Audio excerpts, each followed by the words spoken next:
Oh, hey there guys. How you doing this morning? I hope everything is going well. Man, I tell you what, we are getting ready to start week 6, day 16 of e-learning. Man, time is flying, guys, and we're already in May. Today is May 5th, 2020, and this is going to be a terrific Tuesday. We again are going to touch on our reading, writing, and math.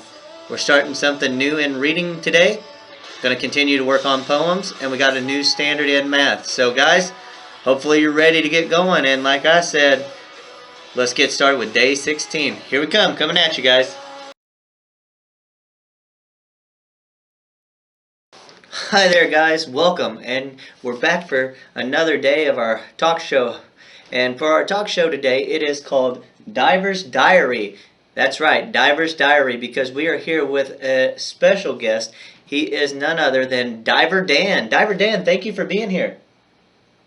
Oh, hi there, Mr. Elliott. Thank you for having me. I'm glad to be here to give some advice and to talk about my diving experiences and what I do. So, thank you very much. All right, Diver Dan, I've got to ask you, why do you like diving so much? I like diving because I love seeing all the underwater creatures, and it seems like every time that I take a dive, I find something new. Obviously, it's tremendous to be able to see all the things that I get to see, but why do I like diving? Because of all the fascinating things that I get to see. What has been your favorite find that you have come across while diving? My favorite find, I would have to say, I went diving one time with a group of people for our job, and we came across this sunken ship, and we did find some underwater treasures. I found some coins and stuff that were very nice. I didn't ever get to go see the Titanic or anything, but my favorite find would say is being able to find some money that was from a sunken ship or sunken boat. Last but not least, Diver Dan, can you please tell my class any advice that you would like to give them? My advice that I would give your class, Mr. Elliott, would simply be have patience, guys. I know, especially during this time, a lot of us have had to learn patience, and it's something that you have to deal with, and as much as we want things to happen right away, we have to have patience. So my biggest thing is be patient, and good things will come. And I gotta say, thank you for having me. It's been a pleasure. Until next time, guys, I'm gonna go diving and see what treasures that I can find. So, adios, guys. There you go, guys. Thank you, Diver Dan, for being here. I hope that you have a wonderful rest of your day, Diver Dan. And until next time, let's swim on out. Homework for today, guys. In reading, you got a couple reading questions from the story that I read about Philo Farnsworth. You got RAS Kids. I'm assigning 2 nonfiction books. iReady reading for about 15 minutes and finish up with Frank the Friendly Alien poem.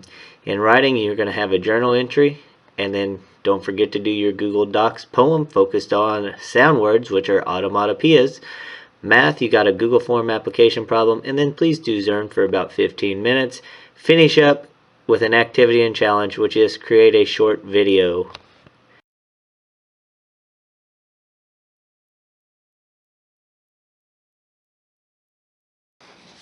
Last week, guys, we talked about how characters respond to an event or a challenge and how they deal with that, whether they overcome it or whether they deal with it.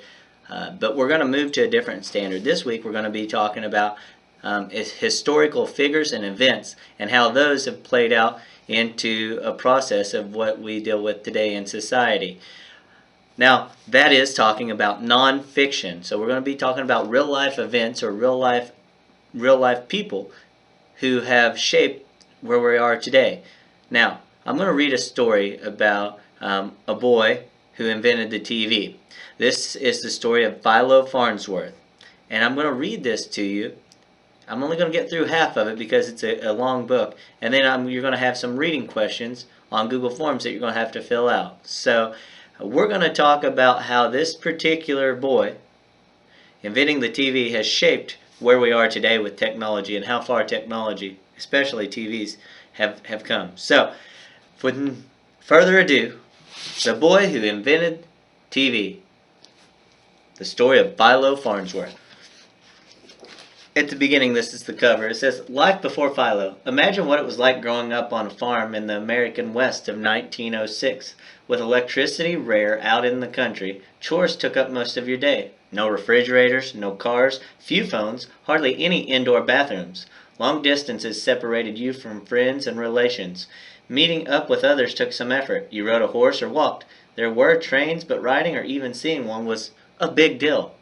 Getting news was another challenge. What government leaders were doing in Washington, the latest in the arts and science, whether sports teams were winning or losing, new information of any kind, it trickled in haphazardly by mail. Not many people had books, and libraries were few, and they were far between. It was all a bit lonely. What about fun? Movies? Nope. Radio? No, it was only on military ships. There was music, if you played your own instruments. There were no malls to go hang out at. When you had enough money saved up to buy a bicycle or roller skates, you ordered from the Wish Book, the Sears Roebuck mail order catalog. And there were no televisions. That's right, no TV. In 1906, inside a log cabin on a farm in Utah, a boy was born who would change things. His name was Philo Taylor Farnsworth. No sooner did Philo Farnsworth learn to talk than he asked a question, then another, and another. His parents answered as best as they could. Noticing Philo's interest in anything mechanical, his father took the 3-year-old boy to see a train at the station. At first, Philo was afraid of this huge, noisy thing that might be a monster. But the nice engineer invited the boy up into the cab with him, explaining a bit about how steam-powered trains worked. That night, Philo sat at the kitchen table and drew detailed pictures of what went on inside the motor of a train. 2 new machines captivated Philo as he grew up. One was a hand-cranked telephone, purchased by a neighbor. Yeah, guys, you heard that right. A hand-crank telephone. No cell phones, it wasn't mobile. You had to use your hand and crank it. Okay, sorry. Sidebar, let me get back on track. Holding the phone one day, hearing the voice of his beloved aunt, 6-year-old Philo got goosebumps. After all, she lived a long way away. Another neighbor brought a hand-cranked phonogram to a dance. Music swirling out of a machine. It was almost impossible to believe. These things seemed like magic to me, Philo said later. Besides being incredibly clever, the inventions brought people together in a whole new way. Philo's father shared his wonder. On clear summer nights, as they lay in the grass and gazed at the stars, his father told him about Alexander Graham Bell and the telephone, Thomas Edison and the phonograph. Inventors, these became Philo's heroes.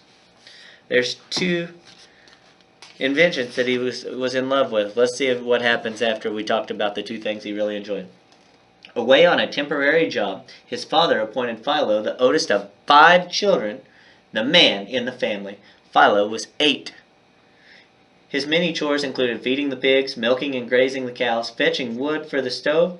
He did get on his own pony, Tippy.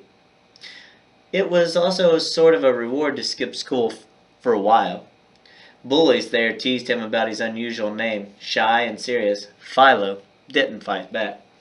He found it far more appealing to practice reading with his grandmother's Sears Roebuck catalog. It had toys, as well as cameras, alarm clocks, and machines that used a new invisible source of power. Electricity, it was called. So Philo's interested in technology, it sure does seem like.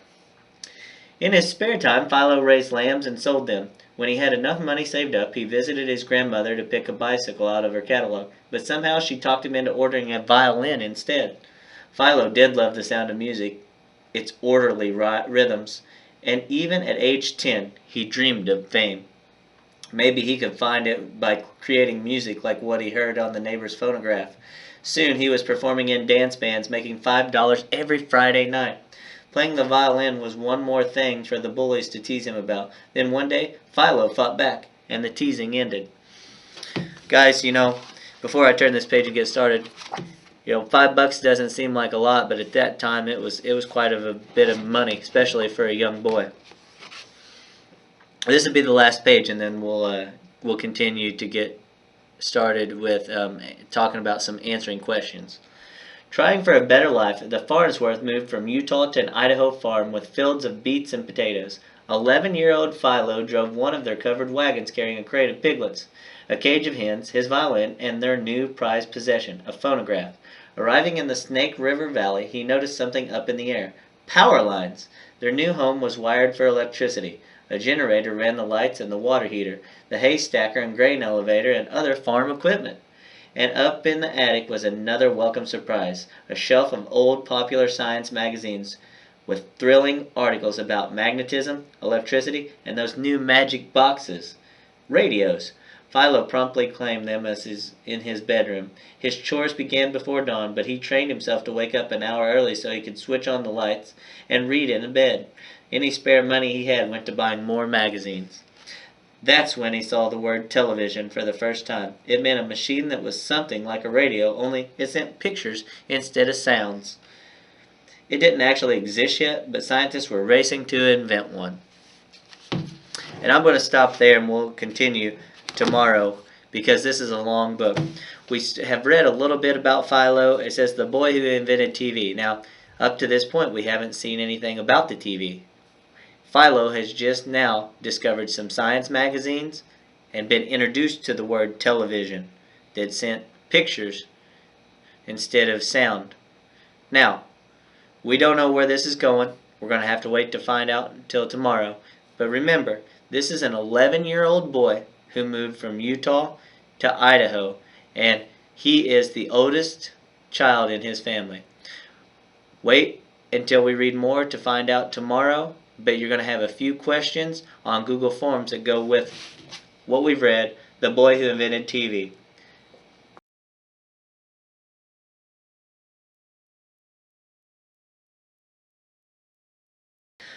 Today might be Tuesday, but you know what I've been saying. Tuesday's our new Monday, and it's poem time. Today's poem might be one that we've already read, but I'm going to be able to upload it into our Google slide presentation as well as my website. So today's poem is titled Frank the Friendly Alien, and here it is. I'm Frank the Friendly Alien from deepest outer space. My face is fairly friendly, it's such a friendly face. My teeth are sharp and pointed, my eyes are big and red. I have such friendly features upon my friendly head. My horns are green and shiny, I have exactly 3. My nose is long and crooked, the way a nose should be. My ears are huge and scaly, my tongue is brown and blue. The people from my planet all look friendly, like I do. My claws are shaped like daggers, my hands are huge and hairy. I'd love to stay and tell you more, but you look much too scary. So, that is our poem today, Frank the Friendly Alien. You will be able to find that either in our Google slide presentation or you can find it on my website. So, last thing that you have to do for reading tonight is to read your Frank the Friendly Alien poem. Enjoy this poem because it is fun and silly. Reading homework tonight. I read a story about Philo Farnsworth. You're going to have a few reading questions on Google Forms about him. You're going to have 2 nonfiction stories assigned to you on Raz Kids. If your Raz Kids don't work, then please read 2 nonfictions on my own. When you finish up that, you've got iReady for about 15 minutes or so. And then we're going to wrap it up with Frank the Friendly Alien poem.